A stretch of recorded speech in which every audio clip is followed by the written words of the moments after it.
Sebuah pesawat Airbus mengalami gangguan teknis saat mendarat di Bandara Internasional I Gusti Ngurah Rai Sabtu siang. Pengelola Bandara Ngurah Rai menjelaskan bahwa pesawat Airbus dari BNT Sumbawa Barat mengalami kendala teknis saat melakukan pendaratan. 7 orang penumpang telah dievakuasi dan tidak mengalami cedera serius. Akibat kendala tersebut, pesawat sempat berada di runway selama 2 jam. Untuk alasan keselamatan dan keamanan operasional penerbangan, runway tidak dapat digunakan untuk lepas landas. Akibat peristiwa ini terdapat 10 penerbangan keberangkatan terdampak penundaan, yakni 5 penerbangan domestik dan 5 internasional. 21 penerbangan kedatangan yang terdampak terdiri dari 9 penerbangan domestik dan 12 internasional.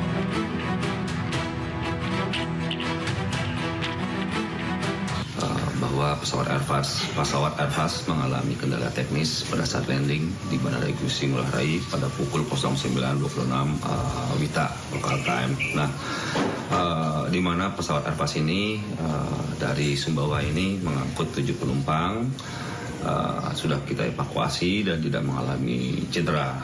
Nah, namun demikian karena pesawat masih posisi dalam runway, sehingga kita melakukan penutupan runway untuk bisa kita mengevakuasi pesawat kembali ke apron dan juga memastikan kembali pada saat evakuasi ini memastikan kembali tidak ada objek asing di runway, sehingga kita benar-benar memastikan kembali keselamatan dan keamanan.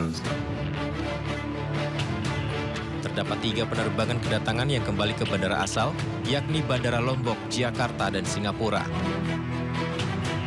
Dari Badung, Bali, Indira Ari, iNews melaporkan.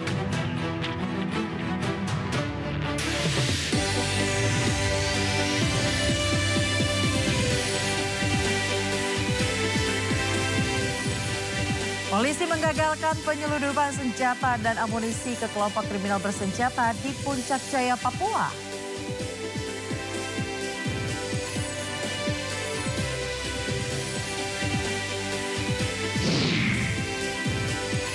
Memasuki hari kelima, banjir masih merendam Desa Karangligar, Kabupaten Karawang, Jawa Barat.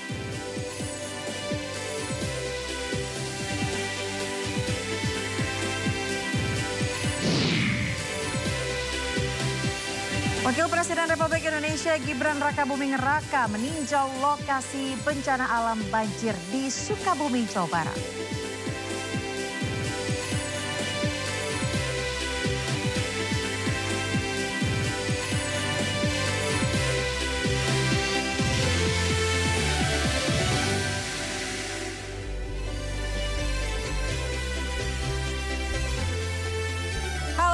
Pemirsa, Sindo Malam hadir dengan beragam informasi terkini tanah air serta mancanegara.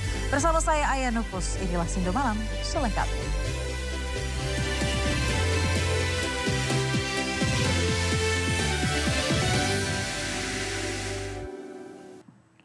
Kita ke informasi pertama, pemirsa. Polisi menggagalkan penyelundupan senjata dan amunisi ke kelompok kriminal bersenjata di Puncak Jaya, Papua. Selain menangkap 3 tersangka, polisi juga menyita sejumlah barang bukti meliputi senjata dan amunisi serta uang ratusan juta rupiah.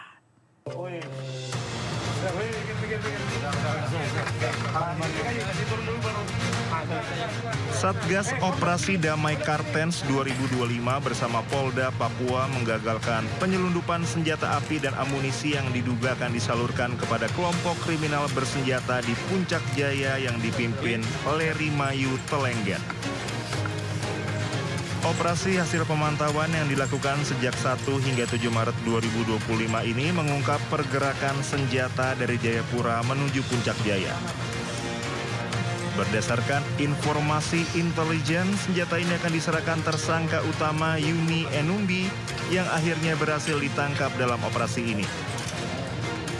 Selain menangkap Yuni Enumbi di kilometer 76 Kabupaten Kerom, polisi juga menangkap 2 tersangka lainnya, yaitu Yudi Kalalo dan Matius Poyakwa. Berdasarkan keterangan tersangka Yuni Enumbi, senjata ini dibeli dengan harga 1,3 miliar rupiah dari luar Papua dan akan diserahkan kepada KKB di Puncak Jaya. Sementara sopir dan helper yang diamankan mengaku tidak mengetahui isi muatan yang mereka bawa. Dari hasil operasi, polisi menyita sejumlah barang bukti meliputi senjata dan amunisi, tempat penyimpanan senjata, beberapa tas termasuk tas senapan angin dan tas lempang berisi identitas diri serta kartu ATM, dan uang tunai hampir 370 juta rupiah. Dengan keberhasilan operasi ini diharapkan upaya kelompok bersenjata dalam memperoleh persenjataan ilegal dapat ditekan sehingga stabilitas keamanan di Papua semakin terjaga. Tim Liputan iNews melaporkan. Kita ke informasi lainnya, pemirsa. Memasuki hari kelima, banjir masih merendam Desa Karangligar, Kabupaten Karawang, Jawa Barat. Pemerintah Kabupaten Karawang pun menyiapkan lahan sekitar 5 hektar untuk membangun kolam penampungan air dalam upaya penanganan banjir.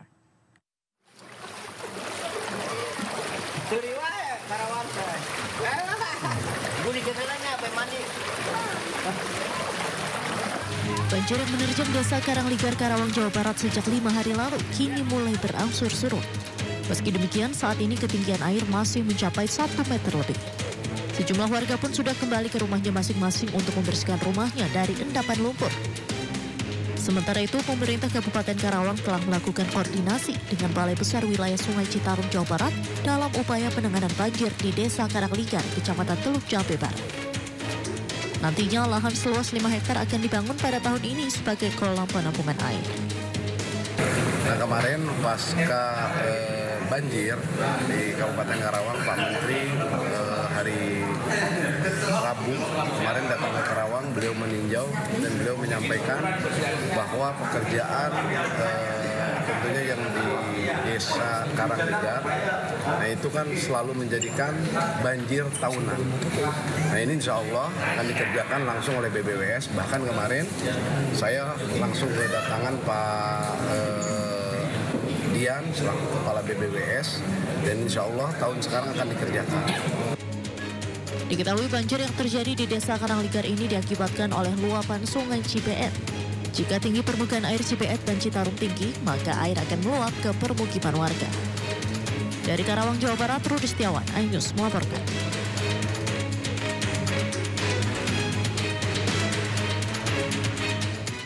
Ya pemirsa, banjir luapan Sungai Citarum merendam 3 kecamatan di Kabupaten Bandung, Jawa Barat. Banjir yang mencapai 1 meter ini membuat aktivitas warga terganggu karena arus jalan kaki menerobos air atau menggunakan perahu.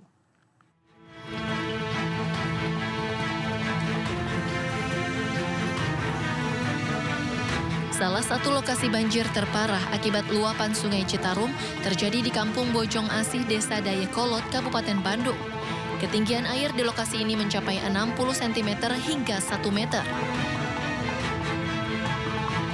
Akibatnya, aktivitas warga terganggu. Untuk bisa keluar masuk perkampungan, warga terpaksa menerobos air ataupun menggunakan perahu kayu. Hal ini terpaksa dilakukan karena sebagian besar warga merupakan buruh pabrik di kawasan industri Dayakolot. Warga berharap ada solusi dari pemerintah, baik daerah maupun pusat, untuk bisa menyelesaikan permasalahan banjir musiman ini. Warga juga mengaku lelah harus berjibaku dengan banjir setiap musim hujan tiba. Ini sering Pak ini? Ya sering doi. Kere meren aja 2 minggu meren itu. Oh baru 2 minggu kemarin ya? Ya. Karena banjir lagi. Ada yang mengungsi nggak Pak? Ada yang mengungsi? Enggak ada. Nggak ada ya? Yang bertahan di rumah ya? Ya. Ada yang kakaknya ditaikin dikit gitu. Udah dari awal Ramadan juga udah mulai ada banjir sih. Ini mulai tinggi lagi kapan? Baru hari ini. Kemarin terakhir tuh 3 hari yang lalu. Nah, ini naik lagi kemarin malam nih? Baru kemarin malam. Ini ketinggian sekarang berapa ya?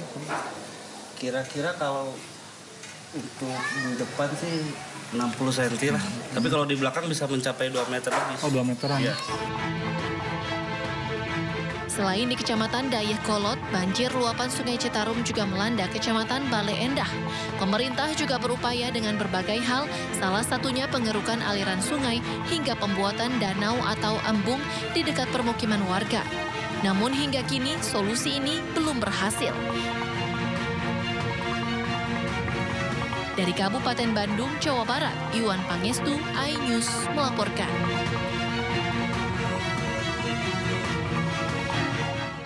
Setelah 3 hari dilakukan pencarian, salah satu korban tanah longsor di Sukabumi, Jawa Barat akhirnya ditemukan. Korban ditemukan dalam kondisi meninggal dunia tertimbun material longsor.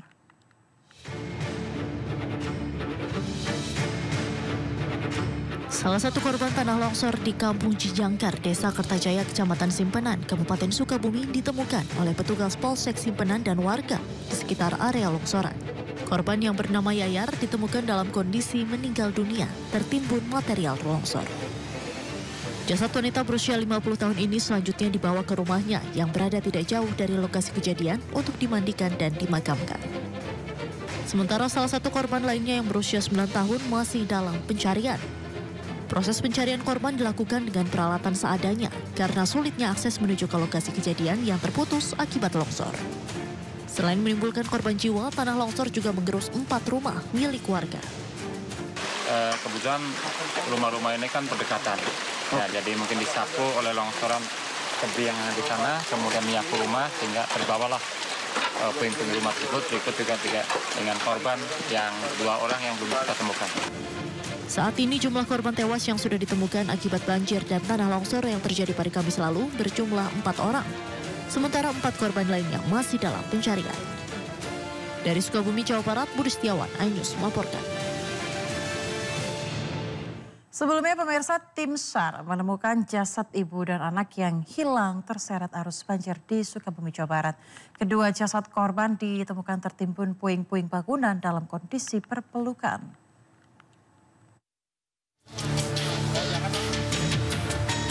Setelah hampir 24 jam pencarian, tim SAR menemukan 2 korban banjir di Kecamatan Pelabuhan Ratu, Sukabumi, Jawa Barat, Jumat siang.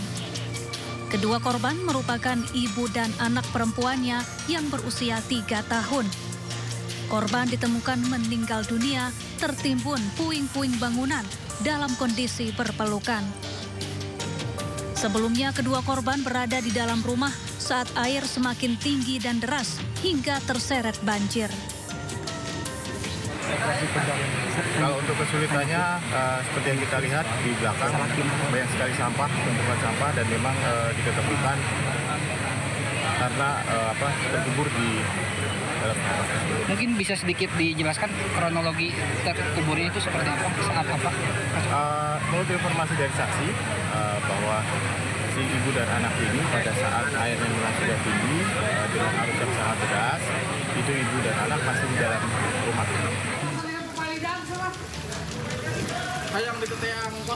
Banjir dan longsor menerjang wilayah selatan Kabupaten Sukabumi Kamis malam. Banjir setinggi hingga 2 meter merendam ratusan rumah warga. Banjir terjadi akibat luapan Sungai Cibojong usai diguyur hujan lebat. 3 orang meninggal dunia, sementara kini tim SAR masih mencari 5 korban hilang lainnya. Dari Sukabumi, Jawa Barat, Budi Setiawan, iNews melaporkan.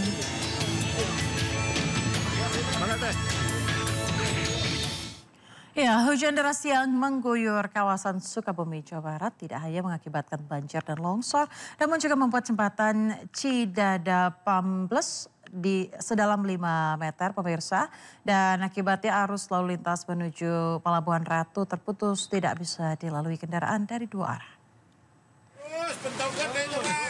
Jembatan Cidadap yang berada di Kampung Bojongkopo, Kecamatan Simpenan, Kabupaten Sukabumi ini ambles sedalam 5 meter usai diterjang banjir luapan Sungai Cidadap pada Kamis lalu. Jembatan sepanjang 50 meter dengan lebar 8 meter ini terputus sehingga tidak bisa dilintasi kendaraan roda 4 maupun roda 2. Padahal jembatan tersebut merupakan akses satu-satunya warga untuk beraktivitas perekonomian dan pendidikan. Karena tidak ada jalan alternatif yang lebih dekat, para pengendara sepeda motor yang hendak menyeberang terpaksa diangkat oleh anggota TNI, Polri, dan warga sekitar.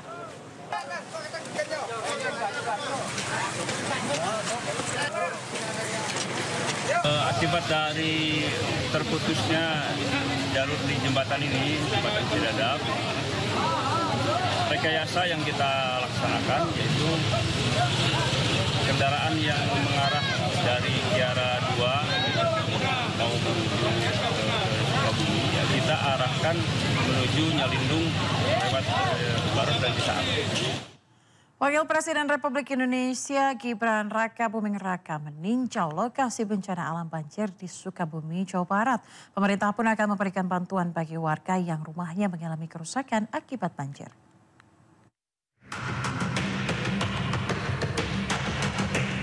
Wakil Presiden Republik Indonesia Gibran Rakabuming Raka didampingi oleh Kepala BNPB dan Wakil Menteri PUPR meninjau lokasi terdampak bencana alam banjir di Kampung Gumelar, Palabuhan Ratu, Kabupaten Sukabumi. Dalam kunjungan kali ini, Wapres Gibran belusukan ke gang-gang kecil untuk meninjau lokasi rumah warga yang rusak akibat diterjang banjir luapan Sungai Cipalabuan Kamis malam. Selain meninjau permukiman warga yang terdampak banjir, Wapres Gibran juga meninjau jembatan Cidadak di Kampung Bojongkopo, Kecamatan Simpenan yang amblas dalam 5 meter akibat luapan Sungai Cidadak. Sementara itu, ratusan rumah warga yang rusak akibat diterjang banjir akan mendapatkan ganti rugi dari BNPB. Pada saat tanggap darurat ini pembersihan material-material rumah-rumah yang kotor ini dibantu ya oleh pemerintah daerah, pemerintah pusat lewat BNPB, TNI Polri oleh Kodim ya, dan Polri ini sebentar lagi juga akan melaksanakan bantuan kepada masyarakat membersihkan rumah-rumahnya yang jadi rumah yang rusak ringan itu mendapat bantuan 15 juta, yang rusak sedang 30 juta. Hingga saat ini jumlah rumah yang rusak akibat terendam banjir sebanyak 155 rumah yang dihuni 156 kepala keluarga. Sementara itu korban tewas berjumlah 3 orang dan 5 orang lainnya masih hilang. Dari Sukabumi, Jawa Barat, Budi Setiawan, Ainus melaporkan. Ya pemirsa, pasca banjir yang merendam hingga 4 meter di Komplek Perumahan Villa Nusa Indah 2 Bojongkulur, Kabupaten Bogor, Jawa Barat, menyisakan endapan lumpur hingga setebal 50 cm. Selain lumpur, tumpukan sampah juga masih memenuhi komplek perumahan.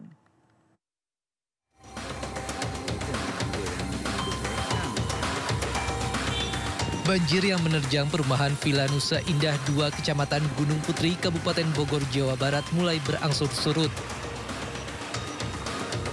Namun permasalahan baru muncul lantaran banjir membawa endapan lumpur dan sampah setinggi 50 cm.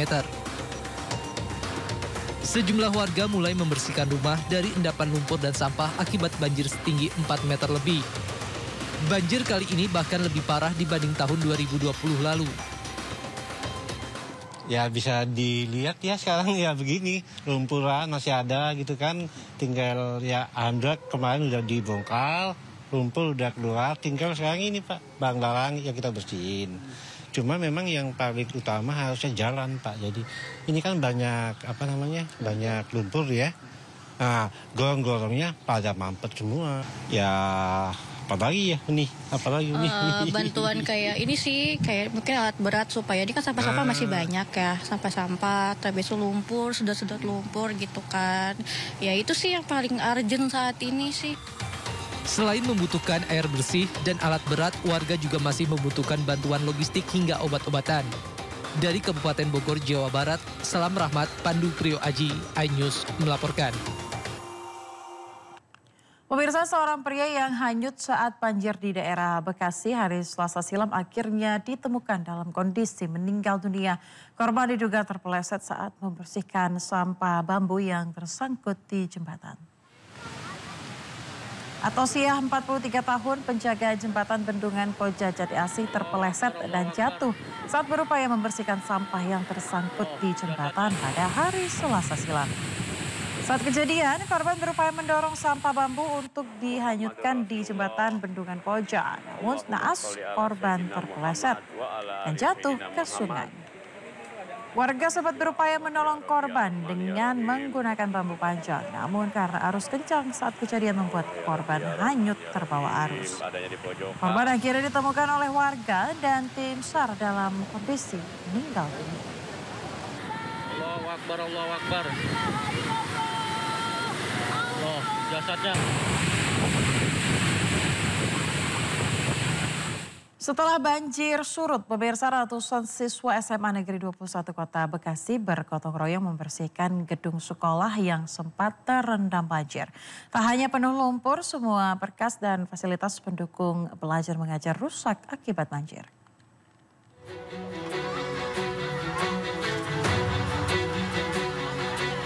Pasca banjir besar yang merendam sejumlah sekolah di Kota Bekasi, Jawa Barat surut, ratusan siswa bersama para guru SMA N 21 Kota Bekasi membersihkan sekolah mereka.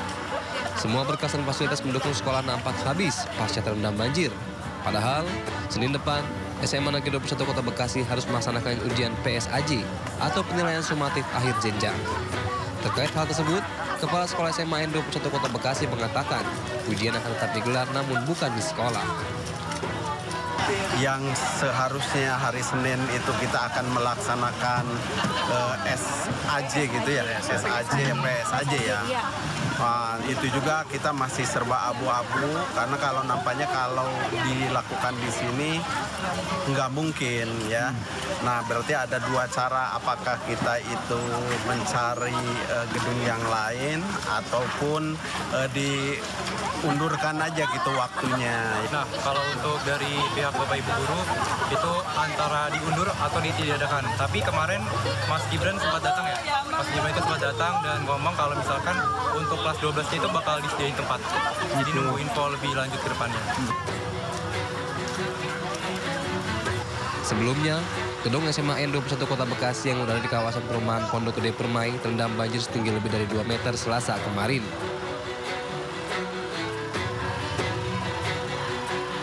Dari Bekasi, Jawa Barat, Rahmat Hidayat, iNews melaporkan. Sementara itu, pemirsa, tumpukan sampah di kolong jembatan Kemang Pratama Kota Bekasi, Jawa Barat mulai dibersihkan dan diangkut ke tempat pembuangan sampah di Bantar Gebang. TNI Angkatan Darat juga mulai memperbaiki jembatan yang ambles.